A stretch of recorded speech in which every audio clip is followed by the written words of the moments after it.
canlılarla, zəngin heyvanlar aləmi ilə olan təbiətdir. Və bu da neçə yerə bölünür? Dağlarda. Dağlarda yaşayan heyvanları göstərir uşaqlar. Baxın, 3D formasında gördünüz. Hansı heyvanlar yaşayıb göstərir burada. Sonra savannalar. Daha çox bəlgəsəllərdə görərsiniz. Afrikanın təbiəti daha çox vəhşi heyvanlar vardı, elə deyil uşaqlar. Və o vəhşi heyvanlarda olsun və onların ov yeməkləri açıq sarımtıl, yaşımtıl bir bölgələr vardı orada. Ən çox da gecələr bu heyvanlar ov edirlər. Çalışın ki, bəlgəsəllərə çox baxın, çox maraqlıdır. Mən həmişə izləyirəm. Ona görə də mənə çətin deyil ki, yəni mən savanna deyəndə artıq savannanı mən gözümdə, önündə canlandırıram ki, orada şirlərdir, pələnglərdir, gizlənirlər, ov edirlər. Daha çox nələr olur? Baxın, zürafələr olur. Sonra indi göstərəcəyim başqa ov yemək. Baxın, bütün o heyvanların adları orada vardır. Sonra bataqlıqlar. Bataqlıqlarda olan heyvanlar burada göstərilir. Sıvatlarda olan heyvanlar vardı burada. Zebrlar yaşayır. Bunlar da biraz bataqlıq kimi ərazilərdir. Amma daha sonra gəldik bura. Yerin lap dərin qatında olan heyvanlar. Bu qədər. İndi başqa kitabı da sizə gələcəkdir.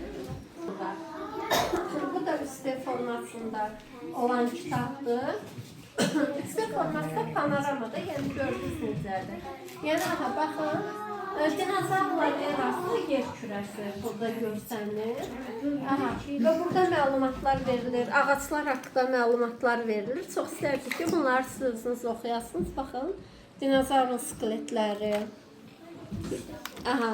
Sonra baxın, vulkan püskürmələri görsənir burada. Görürsünüz uşaqlar, vulkan püskürmələri. Bununla yanaşı sizin yaş qrupunuza uyğun Üç Alma Nəşriyyatının vulkan kitabı var bizdə, mağaralar kitabı var. Siz böyüyəndə daha geniş keçərsiniz, amma həmin kitab yığcam formada dünyanın mağaralarını belə göstərir. Demək olar ki, çox yaxşı bir kitabdır. Baxın, çaylar. Görürsünüz? Balaca, ay orada oturan bax. Sonra bil ki, nəyə baxırsan da, orada yerin. Aha, sonra tufan. Baxın. Bu tufanın adını bilirsiniz? Tornado. Burada bax, tufanların növlərindən danışılır. Sonra keçdik. Arktika.